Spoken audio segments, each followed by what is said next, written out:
Bonjour à tous, avec l'aide de Dieu, nous allons étudier le Rambam, le 10e chapitre des lois de Gerushin du divorce, Halacha Aleph. Le Rambam va nous donner la définition de certains mots qu'il a déjà employés dans le passé. Kol makam shamarnu bechibur ze shaget batel. À chaque fois que nous avons dit dans cet ouvrage que l'acte de divorce est batel, annulé, ou bien qu'on a employé les mots de dire pour dire eino get, ce n'est pas un acte de divorce, ou eina megoresh, ou bien qu'elle n'est pas divorcée, eh bien, la définition de ces mots veut dire que get batel minatora, c'est un acte de divorce qui est nul d'ordre biblique. Donc, va daini yashatish gmura, elle est encore considérée une femme mariée dans le plein sens du terme. Veim niset, et donc en conséquence, si elle s'est mariée alors qu'elle a reçu un get batel, donc le get ne vaut strictement rien, et donc si elle s'est mariée tetse, elle doit se divorcer de ce second mariage, cette seconde personne, ve'avalad, et si elle a eu un enfant de ce deuxième mariage, eh bien l'enfant il est mamzer, il est né d'une relation illicite qu'on appelle un mamzer. Ve'imaya bala Cohen, et si son mari c'était un Cohen, l'onesra alav mishum grusha, le Cohen n'a pas le droit de se marier avec une divorcée, mais cette femme qui a reçu un acte de divorce qui est batel, eh bien n'a pas reçu un acte de divorce. Donc, le mari Cohen peut rester marié avec elle. C'est-à-dire que si Reuven à Cohen a donné un guet à sa femme Rachel, mais ce guet-là, il s'avère qu'il est batel, eh bien Reuven à Cohen a le droit de rester marié avec Rachel. Chutz, à l'exception, Miname Garesh et Ishto, celui qui divorce sa femme, ve Amarla qui lui a dit, Ariat Megureshet Mimeni ve Enat Muteret lechol adam. Si un monsieur Reuven, même un Reuven tout court, pas juste un Reuven à Cohen, un Reuven tout court, il a divorcé sa femme Rachel en lui disant « Tu es divorcé de moi, mais tu n'es pas permis à personne. Tu es permis à personne d'autre. Mais de moi, tu es divorcé. » Chez Afal Pishen Zeget, bien que ce n'est pas un acte de divorce. L'acte de divorce, il est batel, il n'a aucune valeur, mais quand même, Arezop Sula la Keuna, cette femme dorénavant ne pourra pas se marier avec un Cohen. C'est-à-dire que même si actuellement elle n'est pas mariée avec un Cohen, par exemple avec Reuven qui n'est pas Cohen, et Reuven après va mourir, une almana, une veuve, a le droit de se marier avec un Cohen. Et on ne la considère pas divorcée, vu que Reuven lui a donné un acte de divorce, mais que c'est un acte de divorce qui est batel. Mais quand même, le fait que son mari, Reuven, lui avait dit « Tu es divorcé de moi et tu n'es pas permis à d'autres personnes », eh bien, cette femme, elle est invalidée, disqualifiée pour se marier avec un Cohen d'ordre rabbinique. Shenemar, parce que les sages ont déduit d'un verset qui dit « Ve'isha grusha me'isha » qu'un Cohen ne peut pas se marier avec une femme qui est divorcée de son mari. A priori, les mots de son mari sont superflus. La Torah aurait pu dire qu'un Cohen n'a pas le droit de se marier avec Isha Grusha, une femme qui est divorcée. Pourquoi la Torah dit qu'il n'a pas le droit de se marier avec Isha Grusha, mais Isha, une femme qui est divorcée de son mari? Alors, Amur Chachamim, les sages ont dit qu'Afil ou l'onid Garsha, elle a. Mais Isha veut l'autre à l'accord, que même si la femme, elle a été divorcée uniquement de son mari, elle n'a pas été permise à tout le monde. Donc, dans un cas où le mari a dit tu es divorcé de moi et tu n'es pas permis à tout le monde, eh bien, malgré cela, Nessa la Keuna, donc même s'il a reçu un get batel, un acte de divorce donc qui n'a aucune valeur, mais le fait que le mari l'a divorcé, donc verbalement de lui, en lui donnant cet acte de divorce qui est batel, eh bien, elle est devenue interdite au Kohen, vezeu reach haget, et ça, c'est ce qu'on appelle l'odeur de divorce, chez Posel Bakeuna Midivrem, qui disqualifie cette femme au Kohen d'ordre biblique. Halacha bet. Maintenant, le Rambam nous dit qu'à chaque fois dans cet ouvrage, dans le Rambam, nous avons dit que l'acte de divorce, il est pasoul, invalide, arrêté pas seulement divré sauf c'est invalide, d'ordre rabbinique bilvat seulement. Non, vu que cet acte de divorce-là, d'ordre biblique, il est oui valable, mais c'est uniquement d'ordre rabbinique qu'il est invalide. Alors, venif, c'est l'abomination, on a mis divré Torah. Cette femme-là, elle ne peut pas se marier avec un Cohen, parce que d'après la Torah, c'est oui un vrai divorce. Et la Torah, elle dit qu'une femme divorcée ne peut pas se marier avec un Cohen. Ou le Khatrila, Et d'ailleurs, pas seulement ça, suite, encore une chose, là, nous dit, suite à cet acte de divorce, donc la Torah, il est bon, mais d'après les sages, donc ils disent qu'il est invalide. Eh bien, c'est la raison pour laquelle que l'echatchila, l'otina, elle ne doit pas se marier avec qui que ce soit, parce que les sages la considèrent encore une femme mariée. Ve'im niset. Et si elle s'est oui mariée avec quelqu'un d'autre, l'otet, elle ne devra pas divorcer, vu que d'après la Torah, l'acte de divorce était un bon acte de divorce. Va Vlad Kacher, et l'enfant qui est né de ce second mariage est un enfant qui est Kacher.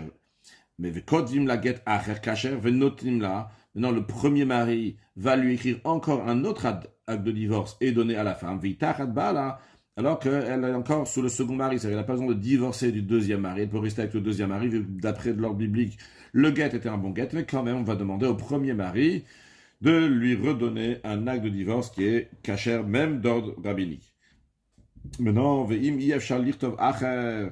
Et si, quelle que soit la raison, c'est pas possible d'écrire un deuxième acte de divorce, ve'yabal vatike que le deuxième mari était quelqu'un de pieux, ve'gerash me'atzmo de lui-même, il a divorcé parce qu'il voulait pas rester avec une femme, que son guet n'est pas un bon guet d'ordre rabbinique. Eh bien, Rezem Shubar, c'est une digne de louange, c'est quelque chose de bien à faire. Imen lo banim, si ce deuxième mari n'a pas d'enfant avec la femme. Avalim yesh lo banim, mais si, avec cette femme qui a reçu ce divorce qui n'était pas bon d'ordre rabbinique, il s'est marié avec elle et il a eu des enfants, même s'il est pieux, il veut divorcer, non, loyotsim, peut-être sous la guette, il ne veut pas qu'il va la divorcer à cause de ce problème-là, en disant « Ah, j'ai entendu que le premier acte de divorce que le premier mari a donné n'était pas un bon acte de divorce, donc je veux la divorcer. » Il ne doit pas faire ça. Shemayot, s'il a banav, de peur qu'il va entacher, il va mettre une mauvaise réputation sur ses enfants, que les enfants, on va dire que ces enfants-là, ils sont mamzer, parce que le premier guet, ce n'est pas un bon acte de divorce, et c'est la raison pour laquelle qu'il a divorcé, les enfants sont mamzer. C'est la raison pour laquelle, dans ce cas-là, on lui dira de ne pas divorcer. En tout cas, pas divorcer pour cette raison. Halacha Gimel. Chaque fois que nous avons dit dans cet ouvrage, dans le Rambam, que c'est un doute si elle est divorcée ou chez Safek Megurashet, qu'on a un doute si elle est divorcée, l'autre dans ce cas-là, elle ne doit pas se marier avec quelqu'un d'autre parce que c'est possible qu'en effet, elle n'est pas divorcée, elle est encore une femme mariée. Vim Niset, et si elle s'est mariée tête, elle doit sortir du deuxième mari vers Valad, et s'il y a un enfant qui est né de la seconde union, Safek Mamzer, il y a un doute si c'est un Mamzer, un enfant qui est né d'une relation illicite. Pourquoi? Parce que cette femme-là, on a un doute. Est-ce qu'elle est encore considérée une herva, donc une femme interdite, en l'occurrence une femme donc, qui est une femme mariée, qu'elle ne peut pas se marier avec une deuxième personne, donc l'enfant c'est peut-être un mamzer. Maintenant le Ram le dit, dans un cas où le mari il a divorcé sa femme dans un guet qui est invalide d'ordre rabbinique, ou bien dans le cas où on a un doute si elle est megurashet, et le premier mari veut la remarier, ce qu'il a tout à fait le droit, le mari a le droit de se remarier avec sa femme qui l'a divorcée tant qu'elle ne s'est pas mariée avec quelqu'un d'autre, mais le chidouche que le Rav veut nous dire ici, c'est surtout la suite. Il n'a pas besoin de renouveler le mariage, donc de le mettre sous la choupa à nouveau, le var sharabrachot, et de faire les 7 bénédictions, veut lire Tov Ktuva et d'écrire à nouveau une nouvelle Ktuva, donc un nouvel acte de mariage, uniquement s'il va divorcer, donc d'un divorce donc, qui est entièrement bon, c'est-à-dire que même d'ordre biblique, il est bon, à ce moment-là, s'il veut se remarier avec elle, encore une fois, est-ce qu'il a le droit, à ce moment-là, donc il devra refaire le mariage, refaire la bénédiction de mariage et lui écrire une nouvelle ketouva. Halacha dalet, kol mishen niset beget batel. Une femme que son acte de divorce était batel, donc nul, qui n'avait aucune valeur, vu que la Torah dit qu'il vaut rien. Donc on comprend automatiquement qu'elle est toujours mariée au premier mari. On va appeler le premier mari Reuven et le deuxième Shimon. Donc Reuven, il a donné un get batel à sa femme Rachel. Si Rachel, elle est partie avec Shimon, on comprend que Shimon ne s'est pas marié avec Rachel. Quand je dis s'est pas marié, c'est bien sûr, il a vécu avec elle, il a pensé qu'il était marié, etc.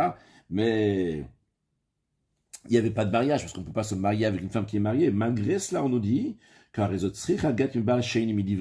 rabbinique, quand elle va quitter, parce qu'elle doit quitter donc Shimon, eh bien il faut que Shimon ait donné un acte de divorce à Rachel. Pourquoi?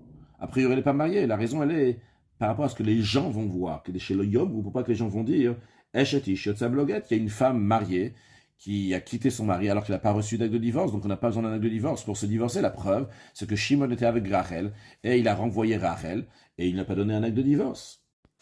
Maintenant, on comprend évidemment qu'elle est mariée avec le premier. Malgré cela, le premier a le devoir de donner un acte de divorce et de la permettre à tout le monde qu'elle puisse se marier avec d'autres personnes. Elle devient interdite aussi bien à Reuven, aussi bien à Shimon, le'olam à l'éternité. Malgré le fait, il s'agit dans un cas que Rachel elle a eu un rapport avec Shimon, elle s'est mariée avec Shimon par inadvertance. Elle ne savait pas que le guet que Reuven lui avait donné, c'était un guet qui était battel, qui était nul. Elle pensait qu'elle était vraiment divorcée. Elle a réglé que quand une femme mariée, elle a un rapport avec quelqu'un d'autre par inadvertance, ou bien qu'elle a été violée, forcée, eh bien, elle a le droit de rester avec son premier mari. Ici, on dit qu'elle doit quand même divorcer de Reuven, elle ne peut plus jamais rester avec Reuven. Pourquoi? C'est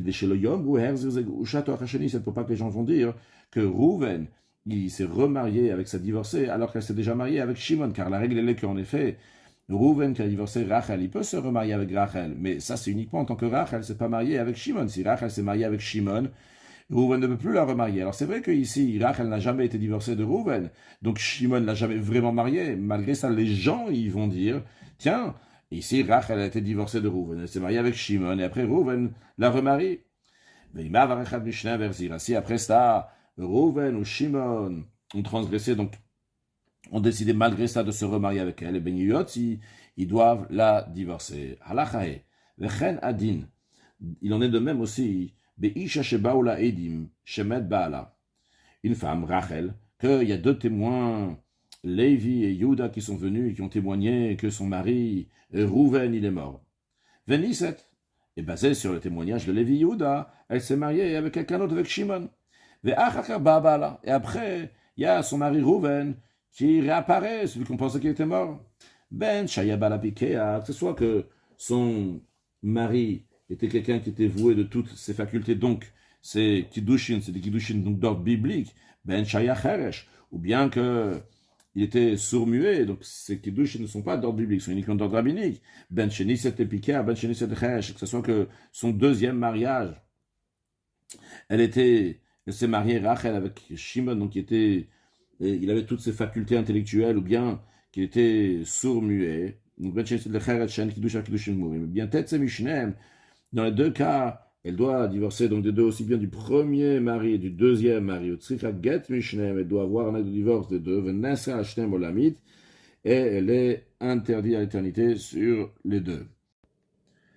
Halachavav, Areshenit Kacha, dans un cas où il y a Lévi et Yuda qui sont venus, ils ont dit à Rachel, ton mari Reuven, il est mort. Et donc, elle a fait la consécration, donc la première étape du mariage. Mais elle ne s'est pas encore mariée avec Shimon. Et après, son mari, donc Reuven, il réapparaît, revient. Ou bien dans un cas qu'elle a divorcé avec un guet qui est nul, et elle s'est consacrée à quelqu'un d'autre. La première étape du mariage parce qu'elle pensait que son acte de divorce était caché. Il s'avère que Nimtsa Get Batel, il s'avère que le guet ne vaut rien du tout. Arezemuter et le bala. Dans ce cas-là, elle est permise à son premier mari Reuven. Elle n'a pas besoin d'un acte de divorce du deuxième mari de Shimon. Pourquoi?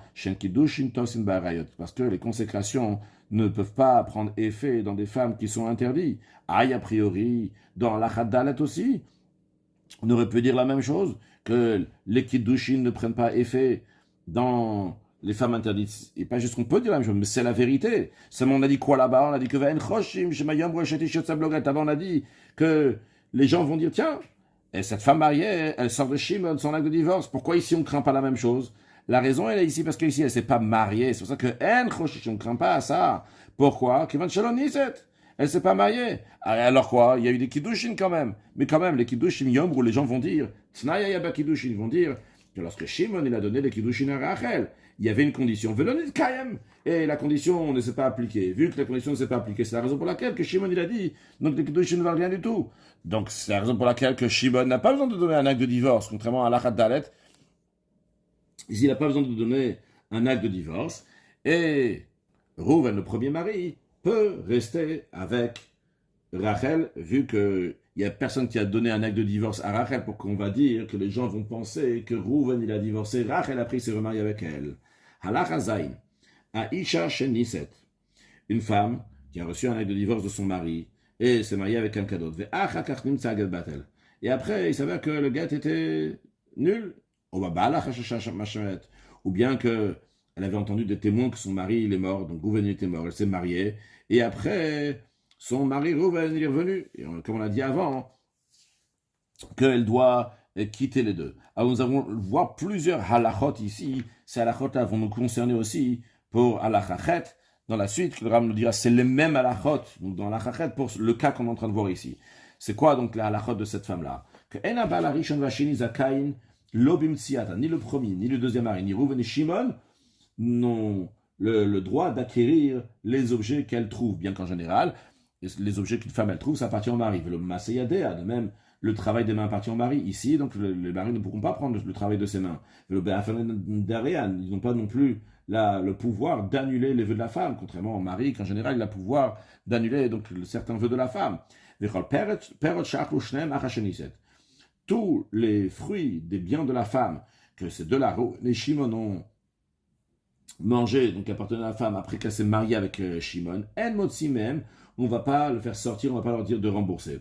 Encore une chose, ve'en la ktuva, cette femme-là ne va pas recevoir de toi ni de Rouven, ni de Shimon, ve'lotnai mitnei ktuva, elle n'a aucune condition des clauses de la ktuva, ni de Rouven, ni de Shimon, ve'lomezonot, ni de la nourriture, c'est-à-dire que même dans un cas où le mari est parti en voyage et qu'elle a emprunté de l'argent pour se nourrir, et quand le mari revient de voyage, il doit rembourser ses frais alimentaires, eh bien ici, ils ne vont pas rembourser lo alze, ni Rouven, ni Shimon. Maintenant, vimnat là, misé au misé, et si elle a pris de l'argent de l'actuva, ou bien des certaines conditions de l'actuva, ou des fruits, ou bien qu'elle a pris de l'argent alimentaire pour se nourrir, tarzir, elle doit rendre à Rouven et à Shimon ce qu'elle a pris. Encore une chose, tout ce qui a été usé ou qui a été perdu de ses biens, qu'elle a amené en dot lors du mariage, même ce qu'on appelle Nirsetson Barzel, qu'on avait appris dans les lois de Ishut, quand la femme elle se marie, elle peut amener deux sortes de biens, certains biens que le mari ne prend pas la responsabilité sur le bien lui-même, mais il va prendre seulement les fruits qui en découlent de ce bien. Par exemple, il va dire, le champ, je ne vais pas prendre la responsabilité sur le champ, mais les fruits du champ, il va quand même le recevoir. Mais il y a encore plus que ça. Lorsqu'il prend Nirsetson Baz, c'est-à-dire qu'il prend la responsabilité de l'ustensile lui-même, du champ, de l'objet lui-même, et que quoi qu'il arrive, il devra rendre la somme que vaut cet objet ou ce bien mobilier ou immobilier à la femme lorsqu'il va divorcer. Donc, si ça a été usé, ça coûte moins cher. Maintenant, le mari doit payer de sa poche. Si ça a été perdu, le mari doit payer de sa poche. Mais ici, eh bien, le mari ne devra pas rendre. En motzi motam lo misé ve lo misé. On ne va pas dire ni à revenir des Shimon de payer. Va Vlad minasheni mamzer. Et s'il a eu un enfant avec Shimon, le deuxième mari, eh bien, cet enfant-là, c'est un mamzer. Si le premier mari Rouven, il y a eu un rapport avec Rachel avant que le deuxième mari va donner un acte de divorce, l'enfant, il est mamzer, mais uniquement d'ordre rabbinique, parce qu'en effet, d'ordre biblique, cette femme appartient encore à Rouven.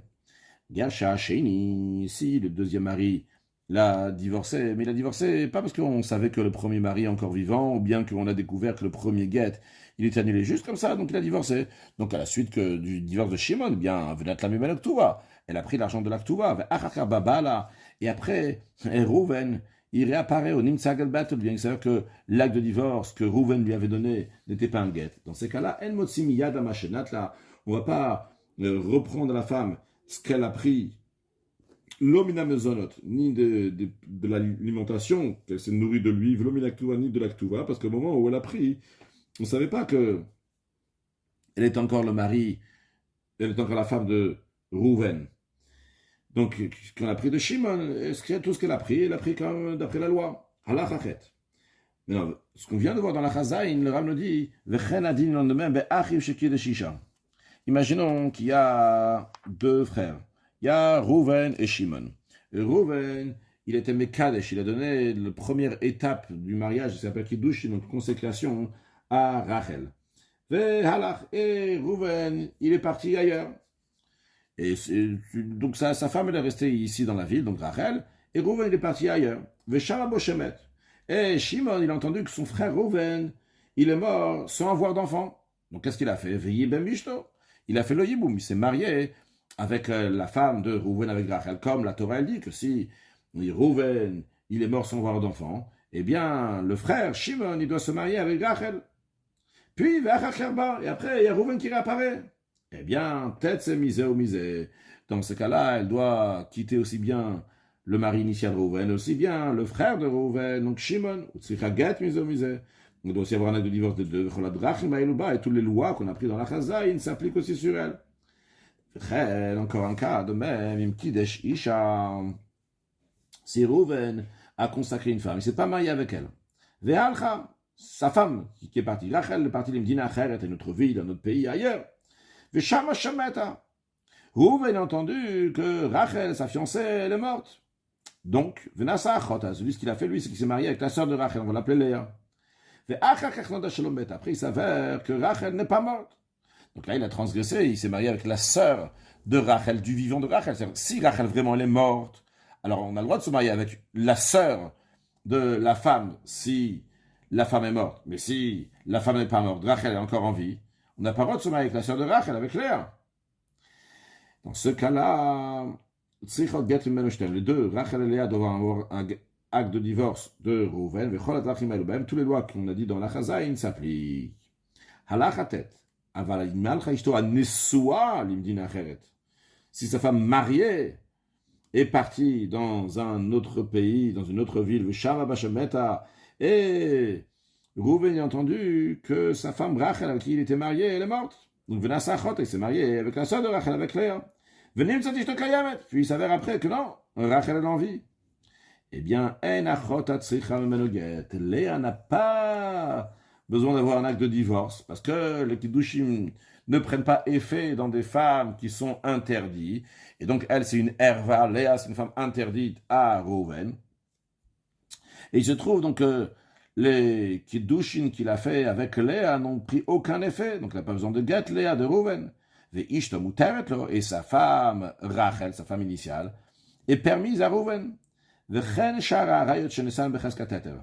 même, il en est de même. Pour tous les autres arayot, le pluriel de Herva, donc les femmes interdites, quand il les a mariées en pensant qu'ils étaient permis, Nimtsu Herva, il s'avère qu'ils étaient interdites. Inan Tzrichot Get n'ont pas besoin d'un acte de divorce, chez un Kiddush Tosim Barayot, parce que les Kiddush ne prennent pas effet dans les femmes qui sont interdites. Ah, et dans ce cas-là, a priori, on ne comprend pas la différence entre Alachachet et Alachatet. Comme le Ram nous demande ça tout de suite dans la Chayoud, pourquoi on a dit dans Alachachet que si le Rouven, il s'est fiancé avec Rachel, et qu'après Rachel a disparu, il pensait qu'elle était morte, il s'est marié avec Léa, il savait que Rachel est encore vivante. On dit, il faut qu'il va avoir un guet. On devrait dire que les Kiddush n'ont pas pris effet du tout dans Léa, donc il n'y a pas besoin qu'il va donner un guet à Léa. La raison, elle est, c'est parce que les gens ils vont dire que les Kiddushin, la première femme de Rachel, vu qu'il y avait seulement les Kiddushin, seulement le fiançailles, sans la consécration, ils vont dire qu'il y avait une condition, qu'elle devait faire telle et telle chose, et concrètement ça n'a pas été fait, donc c'est la raison pour laquelle que les Kiddushin avec Rachel s'étaient annulés. Et Kadat Nasachota, lorsqu'il s'est marié avec Léa, il avait le droit de se marier avec Léa. Et si ils vont voir que Léa sort sans avoir un acte de divorce, les gens vont dire, tiens, Léa était vraiment mariée avec Rouven. Les Kiddushin avec Rachel n'ont pas pris effet parce qu'il y avait une condition qui n'a pas été faite. Donc avec qui il était vraiment marié? Avec Léa. Et tiens, Léa, elle est sortie sans avoir un acte de divorce. Non, vu que Léa, elle est sortie, donc elle était repoussée de Shimon avec un acte de divorce. Donc la sœur, Rachel, qui est la première fiancée, donc avec qui il s'est fiancé, il a consacré Rachel. Asura, elle interdit pourquoi? Pour pas que les gens ils vont dire, tiens, Léa elle était mariée à Rouven, la preuve c'est qu'il a donné un acte de divorce. Et quoi maintenant? Il va se remarier avec Rachel. Donc ça, c'est ce que les gens ils vont dire, bien qu'en vérité il aurait pu rester avec Rachel. Les gens ils risquent de dire ça, c'est la raison pour laquelle qui doit faire tout ce qu'on a dit, donner un guet à Léa et qui ne veut plus se marier avec Rachel. Halacha Yudalef. Maintenant, Katava Sofer. Le Sofer, le scribe, il a écrit. Qu'est-ce qu'il a écrit? Il a écrit un acte de divorce pour Rouven, pour que Rouven va le donner à Rachel. Puis il a écrit aussi un shovar. Il a reçu un reçu dans lequel Rachel, elle témoigne qu'elle a bien reçu, par exemple, 200 zouz de l'argent de la Ktuva que Rouven doit lui donner. Donc, ce que doit faire le Sofer, c'est donner à Rouven l'acte de divorce pour qu'il va le donner à sa femme et donner le reçu à Rachel pour que lorsqu'elle va recevoir l'argent de la Ktuva, elle le donnera à Rouven. Rouven il aura une preuve qu'il a bien payé l'argent de la Ktuva. Mais, Veta, il s'est trompé. Venatan get laish. Il a donné l'acte de divorce à l'homme. Veshovar laisha. Et le reçu à la femme. Il y a différentes versions ici. Mais en tous les cas, d'après la version qu'on est en train de lire ici, c'est-à-dire que le mari dit que le scribe s'est trompé et il a pensé qu'il a donné l'acte de divorce à l'homme et le reçu à la femme. Mais en vérité, ce qu'il a donné à l'homme, c'était le reçu. Et à la femme, il a donné l'acte de divorce. C'est quoi le problème? C'est que maintenant, l'homme, qu'est-ce qu'il a donné à la femme? Il lui a donné un reçu à la place d'un acte de divorce. Et la femme, qu'est-ce qu'elle a donné à l'homme à la place d'un reçu? Il a donné l'acte de divorce. Donc maintenant, l'homme, il reste avec l'acte de divorce. Et la femme, elle reste avec un reçu. Ou bien que c'est eux-mêmes qui se sont trompés. Sauf que le mari dit qu'eux-mêmes, ils ont fait une erreur. C'est pas l'erreur du sofer, mais en tout cas, le principe, c'est que venat à la balaguette, que maintenant, c'est le mari qui a l'acte de divorce dans la main. Venat la yashovar et la femme, elle a seulement un reçu. Donc, jusqu'à présent, il leur semblait qu'elle était divorcée. Mais c'est une erreur. Parce que elle n'était pas divorcée, ou et plus tard, et plus tard, le mari dit, mais c'est moi qui ai l'acte de divorce.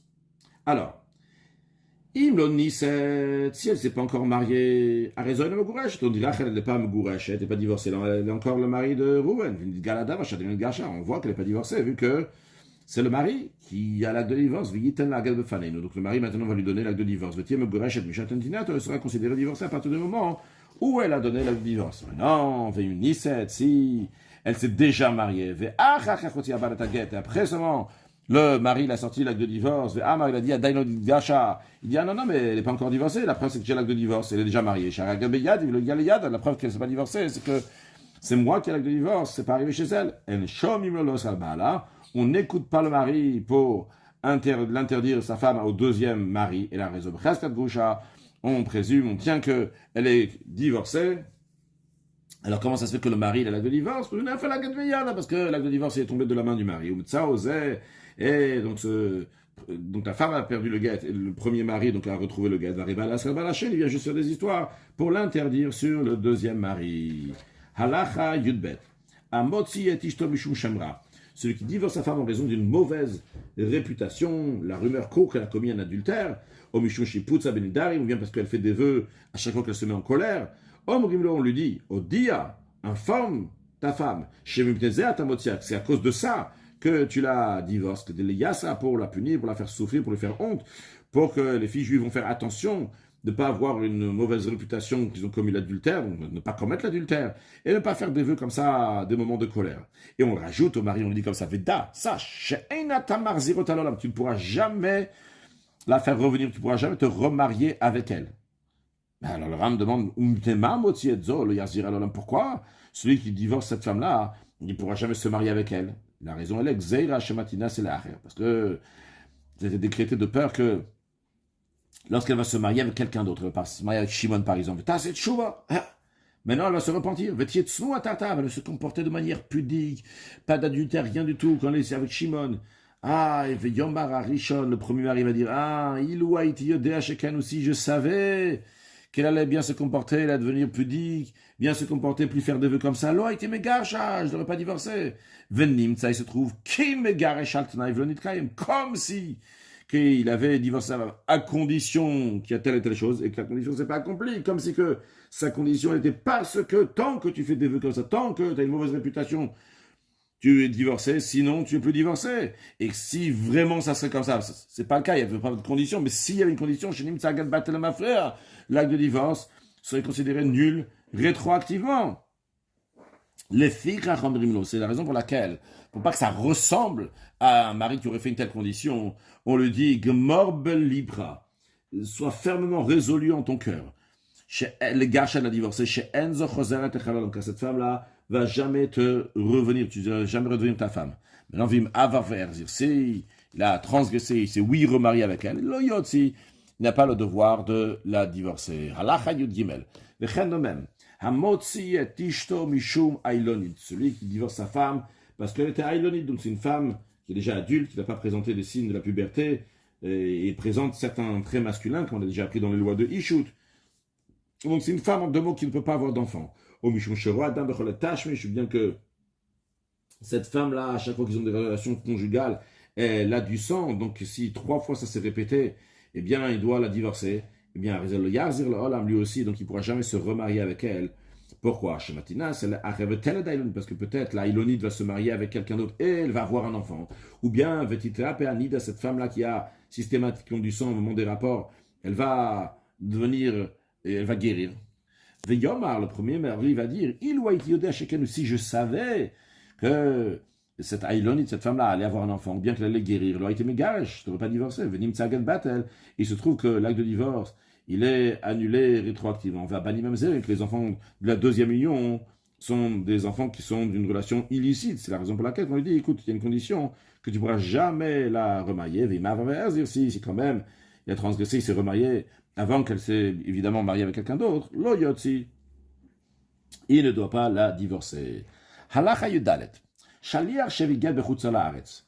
Un mandataire du mari Rouven qui a amené un acte de divorce à Rachel en dehors d'Eretz Israël. Et comme nous l'avons dit, que lorsqu'il amène cet acte de divorce, donc lui il est seul, Ve'amar, il dit, devant moi, cet acte de divorce a été écrit et il a été scellé, comme ça on a appris donc qu'il doit faire quelqu'un qui donne un acte de divorce d'un endroit à un autre en diaspora. Arizolo Yisaena, il n'a pas le droit de se marier avec elle, ce mandataire n'a pas le droit de se marier avec Rachel. Pourquoi? Parce que littéralement, peut-être, il a mis ses yeux sur elle, c'est-à-dire qu'il veut se marier avec elle. Des gens vont dire, ah, il voulait se marier avec elle. Les filles Rachel, c'est pour ça qu'il a ramené un acte de divorce qui a été inventé. Il a dit, tiens, voilà, t'es divorcé de Rouven, comme ça, ce mandataire va pouvoir se marier avec elle. De même, s'il y a un seul témoin, donc il a témoigné pour une femme en disant que voilà, son mari il est mort, et Rachel s'est mariée suite à cela, le témoignage seulement de Shimon qui a dit que Rouven il est mort. Eh bien, Rezelo Isaena, il n'a pas le droit de la marier. Il ne faut pas que les gens vont dire qu'il a témoigné ce témoignage-là pour la marier. C'est pour ça qu'il a dit que son mari Rouven il est mort. De même un cas similaire.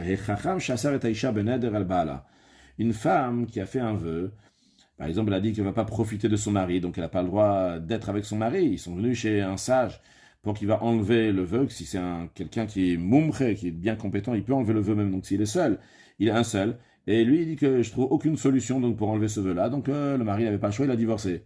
Arzelo Isaïen, ce sage-là, n'a pas le droit de se marier avec cette femme-là.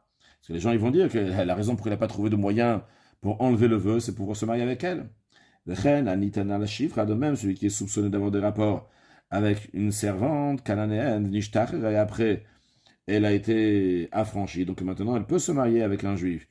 Ou bien que quelqu'un qui avait une rumeur, qu'il avait un rapport à la Nord et quelqu'un non juif. Elle s'est convertie que maintenant elle a le droit de se marier avec un juif. Arizolo Israël, quand même, il n'a pas le droit de se marier avec elle. Pour pas que les gens vont dire qu'elle a été affranchie ou bien elle s'est convertie pour que lui va pouvoir se marier avec elle. De même un non-juif, ou bien un serviteur cananéen qui a eu un rapport avec une fille juive, même si après le non-juif, il s'est converti, ou bien que le Eved Nishtacher, que le serviteur a été affranchi. Arizolo Israël n'a pas le droit de se marier avec la juive, pour pas que les gens vont dire que le goy s'est converti, ou bien que le serviteur a été affranchi, pour qu'il va pouvoir se marier avec la juive. Et Kulan, tout ce qu'on a mentionné avant, Imam, on a ils ont transgressé, ils sont mariés, El Motsimini Adam, on ne va pas leur dire de divorcer. Halacha Tedvav, et Kulam, tout ce qu'on a mentionné avant, donc dans Halacha Yudalet, Shayulem Nashim, qu'ils avaient des femmes au moment où ça avait, par exemple, ce mandataire qui amenait un acte de divorce, il était marié au moment où il amenait cet acte de divorce. Et leurs femmes sont mortes après, chez le Gacho, ou bien qu'ils ont été divorcés. Mais attention ici, il faut une petite condition dans ce divorce-là qu'il y a eu entre le mandataire et sa femme, que c'est Vehayu Hanashim Hem chez Gilot Bal Gacho, que c'était les femmes qui ont incité le mari à divorcer d'elle. Parce que si c'est le mari qui a incité sa femme à divorcer, il a poussé jusqu'à qu'il a dit tiens je te divorce, on va dire tiens il avait dans sa tête de se marier avec Rachel. Mais ça là c'était les femmes qui ont poussé, donc si elle est morte, c'est pas lui. Et si c'est les femmes qui ont incité, donc il a divorcé. Et le moutar dans ces cas-là, les khatrila ils ont le droit de se marier avec Rachel, que ce soit le mandataire, que ce soit le chacham qui a pas enlevé le vœu, ou bien le témoin qui a témoigné que le mari était mort. Ces femmes-là, on va dire, Rachel, elles sont mariées avec d'autres personnes. Puis Rachel est devenue veuve de Gash, ou bien qu'ils sont divorcés de l'autre personne. Ils ont le droit de se marier avec le mandataire, avec le témoin qui a témoigné que le premier mari était mort, ou bien avec le chacham.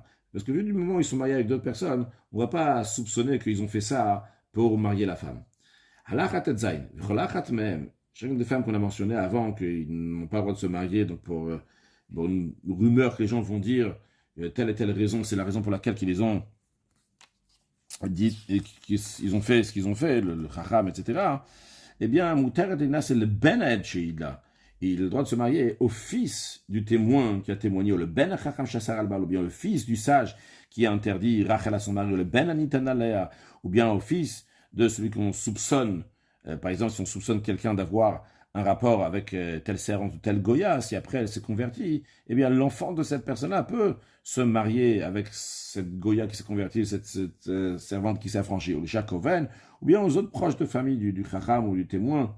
Parce qu'il y a une règle que quelqu'un ne va pas fauter pour que quelqu'un d'autre va profiter. Donc, si le Chacham va fauter, ou le mandataire va fauter, ou le témoin va fauter, c'est pour qu'eux, ils vont profiter, mais pas pour que d'autres vont profiter. Donc, si c'est des autres, eux, ils ont le droit de se marier avec cette femme-là sans problème.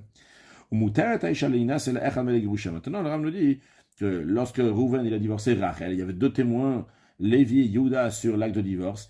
Eh bien, Lévi et Yehuda ont le droit de se marier, un des deux ont le droit de se marier avec Rachel. Mais de même, une fille qui est petite et que ce n'est pas son père qui l'a mariée parce que son père il était mort, donc c'est le frère les frères de la petite qui ont fait le mariage, ou bien la mère qui ont fait le mariage. Donc c'est pas un vrai mariage d'ordre biblique. Et elle peut quitter son mari juste en faisant ce qu'on appelle un meyoun, un refus. Et il y a eu deux témoins donc, qui témoignent qu'elle a fait un refus. Eh bien, qu'il y a deux témoins, eh bien, les deux témoins, un des deux peut se marier avec cette fille-là. Dans un cas où il y avait deux frères, Rouven et Shimon, et que Rouven il est mort sans avoir d'enfant, et que Shimon ne veut pas se marier avec Rachel, la femme de Rouven, et il fait ce qu'on appelle la Khalitza, le déchaussement qu'on apprendra dans la Lachot plus tard, dans la loi de Iboum et Khalitza, et c'est fait devant donc un tribunal qui voit donc cette Khalitza, ce déchaussement-là, eh bien elle a le droit de se marier avec une des personnes du tribunal qui ont vu la procédure de déchaussement. Pourquoi? Elle a l'idut echad. Quand est-ce qu'on craint? On craint uniquement lorsqu'il y a une seule personne, il y a un chacham, il y a un témoin, il y a un mandataire, que lui, il va faire quelque chose pour se marier avec Rachel. Mais quand ils sont à plusieurs, on ne craint pas qu'ils font à trois quelque chose pour qu'il y en a un d'eux qui va pouvoir se marier avec la femme, avec Rachel.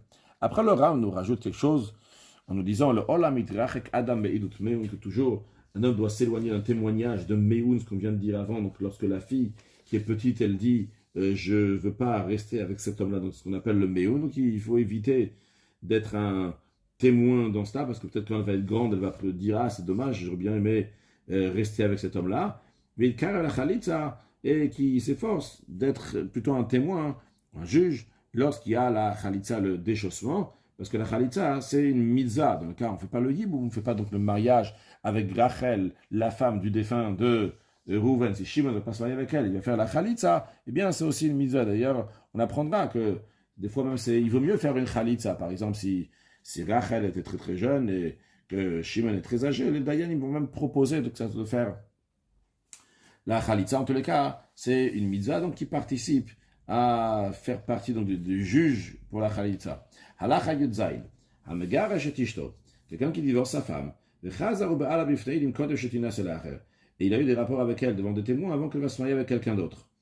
Ben, chez Gershamina Nisuin, que ce soit qu'il a divorcé du mariage, ben Mina Erusim, c'est un divorce suite à consécration dans le premier étage du mariage, Oil ve Ishto Aya, vu que dans le passé, c'était sa femme, on considère donc qu'il a repris sa femme, la raison pour laquelle il a un rapport avec elle, c'est pour le Kiddushin, pour la consécration, parce qu'une des trois manières quand on fait la consécration, c'est en ayant un rapport. Kesef, Bishta ou Bia. Bia, c'est en ayant un rapport. Et on ne considère pas, on ne dit pas qu'il a fait ça pour prostituer. Même s'ils ont vu qu'il a donné de l'argent avant ou après avoir un rapport, comme les gens font quand ils payent une prostituée, eh bien quand même on dit que son intention pour cette femme-là, c'était pour des kiddush, une consécration, non pas pour prostituer. Pourquoi? Chez Chazakaï, car c'est établi, on dit, qu'un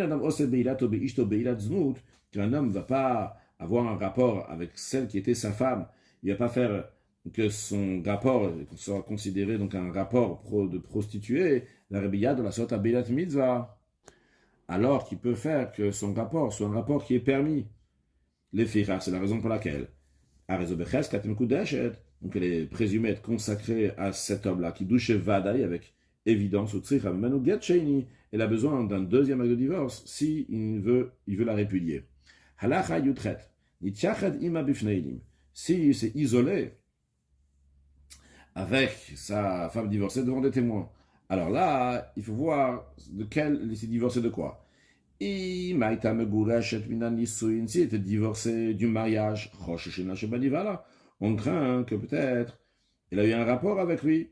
Et s'il a eu un rapport, on considère en effet que ce rapport-là, c'est pour un kiddushin, donc pour consécration, et donc, c'est les témoins qui ont vu que c'est isolé, et c'est les témoins aussi qu'on considère qu'il a eu une bia, qu'il a eu un rapport avec elle. Pourquoi? Parce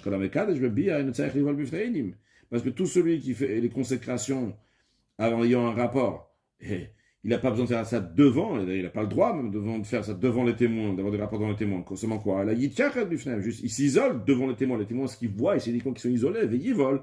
Et après, il a un rapport seul, qui m'a avec elle, qui m'a non. Les filles, c'est la raison pour laquelle, vu que peut-être ils ont eu un rapport ensemble, elle doit avoir un acte de divorce dans le doute. Il y a un doute, est-ce qu'elle est consacrée à nouveau à Rouven? Non, elle était divorcée de Rouven uniquement de la première étape du mariage, qu'on appelle la consécration. On ne craint pas qu'ils ont eu un rapport ensemble, car il n'est pas à l'aise avec elle. Donc il n'y a pas de quoi craindre qu'il a eu un rapport avec elle. Le Ram dit maintenant que il y a certains Gondim qui ont stipulé, qui ont enseigné que toute femme, que des témoins ont vu qu'ils ont eu un rapport, Rouven et Rachel, eh bien, tout il faut lui donner un divorce. Pourquoi? Parce que Chazaka, on présume toujours qu'un homme va pas faire sa relation un acte qui est illégitime, qui est interdit, qui est de prostitution. Et sûrement, c'était pour les kiddushim. Comme ça, ils disent. Le Ram dit, ils ont même agrandi cette règle-là, ils ont rajouté, Shalal Datam. Ce qu'ils pensent, le Ram n'est pas d'accord avec eux, c'est qu'ils ont stipulé, quelqu'un qui a un enfant qui est né de sa servante. Et après, il est mort, il était marié avec Rachel, il est mort sans avoir d'enfant, mais il a un enfant de sa servante. Eh bien, ces Géonim disent que on craint que Rouven, il s'est marié avec sa servante, il n'y a pas juste eu un rapport comme ça de prostitution. C'est la raison pour laquelle Rachel ne doit pas faire le hiboum. Pourquoi? Parce que peut-être, Rouven, il n'a pas juste comme ça un rapport avec sa servante. Il a d'abord affranchi. Et après, il a eu un rapport avec elle pour que ce soit des kiddushin. Donc il a un enfant qui est tout à fait légitime. Et Viesh Mishéora, et le Ram dit que certains sont partis encore plus loin, qu'ils ont dit chez Vadaïshira, pas peut-être, il a affranchi sa servante. C'est sûr qu'il a affranchi sa servante. Parce que un homme ne fait pas son rapport, va être un rapport donc illégitime si il peut le faire légitime. C'est sûr qu'il a eu un rapport pour avoir un mariage avec elle. Mais le Ram dit, toutes ces choses-là, ils sont très loin de mes yeux du raisonnement de l'enseignement. Il ne faut pas s'appuyer sur ça. Pourquoi? C'est vrai que les sages, ils ont dit qu'on présume qu'un homme, lorsqu'il a un rapport qui peut être permis ou interdit, sûrement il l'a fait de manière permise. Mais le Ram dit, cette règle-là, elle dit, uniquement sa femme qu'il a divorcée, que s'il a un rapport avec elle, alors on présume que la raison pour qu'il ait un rapport avec elle, c'est pour se marier avec elle. Il y a quelqu'un qui a fait des kiddushim à une femme sur une certaine condition, après il a eu un rapport avec elle, sans rappeler à nouveau la condition qu'on dit. La raison pourquoi il n'a pas rappelé la condition, parce qu'en effet, il a annulé la condition, et maintenant il a dit que il va avoir un rapport avec elle pour se marier avec elle, parce que s'il a un rapport avec elle alors qu'il n'a pas annulé la condition, ça sera payé là-dessous, puis il n'a pas le droit d'avoir un rapport avec elle. Et que dans ces cas-là, c'est sa femme, mais c'est sa femme qui l'a divorcé, ou bien c'est la femme qui est en train de marier maintenant, ou bien c'est uniquement sa femme avec qui il était marié, qu'on présume que s'il a un rapport avec elle, il ne fait pas un acte illégitime. À moins qu'il dit clairement que la raison pour un rapport, c'est pour faire un acte illégitime qui est interdit. Ou bien qu'il dise clairement qu'il a maintenu la condition, malgré ça, il a un rapport. Ah, mais Bishara Nashi, mais Stam, les autres femmes, avec Kolzona, toute prostituée, on présume qu'il a eu un rapport avec elle pour prostituer, à moins qu'il dit explicitement que c'est pour le mariage. Ben, l'homme inutile de dire, s'il a un rapport avec une servante ou une non-juive, qu'avec eux, il ne peut même pas avoir de kiddush, il n'y a pas toute la notion de mariage. Parce que pour qu'il va pouvoir se marier avec elle, il faut que la servante soit affranchie, ou bien que la Goya va se convertir. On ne craint pas du tout dans tous ces cas-là que peut-être il a affranchi ou qu'il a converti avant. Donc s'il a eu un garçon, un enfant, de la servante ou bien de la non-juive, ils sont présumés être un non-juif ou bien un serviteur à Chivad,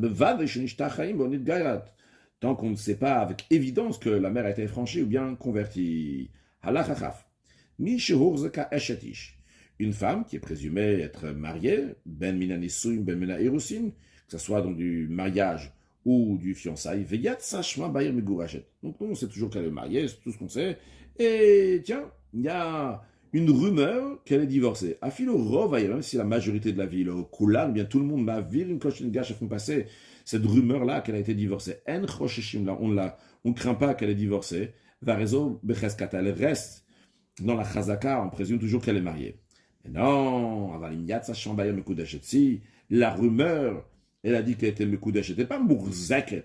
On ne sait pas présumer être mariée, qu'on sait depuis des années que cette femme-là, elle est mariée. Non, il y a une rumeur maintenant qu'elle est mekoudesh. Il y a une rumeur qu'il y a eu dans la première étape du mariage les consécrations qui ont été faites. Et cette rumeur a été validée au tribunal. Quand on dit elle a été validée au tribunal, c'est pas qu'il y a des témoins qui ont vu la consécration. C'est-à-dire, comme on avait déjà appris dans les lois de Ishut, qu'il y a deux témoins qui sont témoignés au tribunal, qu'ils ont vu des bougies allumées, des fauteuils qui sont prêts, des gens qui rentrent, qui sortent, des femmes qui sont joyeuses, qui disent « Ah, telle et telle femme, elle a été consacrée aujourd'hui, elle a fait les kiddush, la première étape du mariage. » Donc, et comme ça, donc, c'était validé au tribunal la rumeur. Shari Mekudesh et Bissaf, et que Moshe Béan, on a appris dans les lois de Ishut, dans un tel cas, elle est considérée Mekudesh dans le doute. Après, Yatzale à Kol. À nouveau, c'est une autre rumeur chez les Gacham, qu'elle a été divorcée, justement de ces Kiddushin-là, qu'on avait entendu la rumeur avant. Arizam Golash, dans ce cas-là, elle est oui divorcée. Pourquoi? Chez Kol Asara, de Kol Itira. C'est la rumeur qui l'a rendue interdite, et c'est la rumeur qui l'a rendue permise. Donc, une rumeur est suffisante dans ce cas-là. Non, le Rav nous dit, il ne faut pas quand même se marier avec une femme en ayant l'intention de la divorcer. Il ne veut pas donc qu'elle soit littéralement assise chez lui, c'est-à-dire qu'il vit avec elle, et qu'elle elle est en train de faire ses devoirs. Mais donc les chimouches qu'une femme doit faire à son mari, et qu'il ait l'intention de la divorcer. Même dans un cas où il s'est marié avec elle, donc il n'avait pas l'intention de la divorcer, mais après il a l'intention de la divorcer, elle l'a toujours comme ça en faire tout ce qu'il faut, parce qu'il ne faut pas penser faire quelque chose de mal à quelqu'un d'autre, alors que lui, il pense que tout va bien. Le gars, encore une chose, on nous dit qu'un homme ne doit pas divorcer sa première femme. Uniquement s'il a vu qu'il y avait un comportement, une chose impudique, un comportement immoral. Parce que la Torah elle dit qu'il a divorcé s'il a trouvé chez elle une chose qui était impudique. Et il ne convient pas à un homme de renvoyer sa première femme vite fait comme ça, de se hâter de la divorcer. Mais la deuxième, Misna, s'il la déteste, il peut la répudier, même s'il ne retrouve pas quelque chose qui est impudique. Une femme qui a des mauvais caractères, de mauvaises midotes, donc qui met de la colère, de la querelle, qui n'est pas pudique, comme les bonnes filles juives, mise à la gacha, c'est un devoir de la divorcer, parce qu'il dit Gareshlet, renvoie le moqueur, et que la querelle disparaîtra, va sortir. Et une femme qui a été divorcée à cause que le premier mari donc, a trouvé qu'elle était impudique. Il ne convient pas à une bonne personne de la marier. Parce que le premier, lui, il est en train de faire sortir une femme qui est impudique, une mauvaise, donc de sa maison, le deuxième, il a fait rentrer chez elle à la maison, ce n'est pas bien. Celui que sa femme, qui était en bonne santé jusqu'à présent, elle est devenue sourde-muette. Il peut la divorcer avec un acte de divorce et elle sera divorcée. Mais si elle est devenue aliénée, donc elle est encore plus que celle qui est seulement sourde-muette, et Inamotsia, il ne veut pas la divorcer, jusqu'à qu'elle va guérir totalement. Pourquoi? C'est les sages qui ont institué ça. Pourquoi? Pour pas qu'elle va être abandonnée aux gens qui sont débauchés. Parce que elle ne peut pas se protéger. S'il va la divorcer, elle va aller, et des gens qui cherchent la débauche vont l'apprendre. Les filles, c'est la raison pour laquelle Manicha, il la garde chez lui, il ne la divorce pas, Veno Sachet, il a le droit de se marier avec une autre femme, même dans un cas où il avait juré qu'il ne va pas se marier avec une autre femme. Ici, là, il peut se marier avec une autre femme. Il lui donne à manger, il lui fait boire avec l'argent qu'il a ramené dans sa dot. Il n'a pas le devoir de la nourrir, de la vêtir et d'avoir des rapports conjugaux avec elle. Parce qu'il n'y a pas la capacité, c'est difficile pour un homme doué de raison d'habiter dans la même maison avec des fous. Et lui, il aurait préféré la divorcer. Et la seule raison pourquoi elle reste, parce que les sages lui ont dit de la garder. Mais le Chaïv le rapporte, il n'a pas le devoir non plus de la guérir, et ni de la libérer s'il a été emprisonné. Il a divorcé, il avait sorti de chez lui à la maison, et il n'a pas le devoir de se réoccuper d'elle s'il a divorcé, malgré le fait qu'il ne devait pas le faire. Conclure avec un mot de chassidut, suite à ce qu'on a dit qu'un homme ne doit pas divorcer, vivre avec sa femme et penser qu'il va la divorcer. Il en est de même en ce qui concerne Akadosh Baruch Hu, le Bnei Israël, que le mariage qu'il a fait à Akadosh Baruch Hu, c'est un mariage qui est nitzri, qui est éternel. Parce que quand quelqu'un il se marie, il a raison pourquoi il ne doit pas avoir la pensée qu'il va divorcer. C'est parce que si au moment du mariage, il pense qu'il va divorcer, c'est-à-dire que le mariage n'est pas un mariage qui est éternel.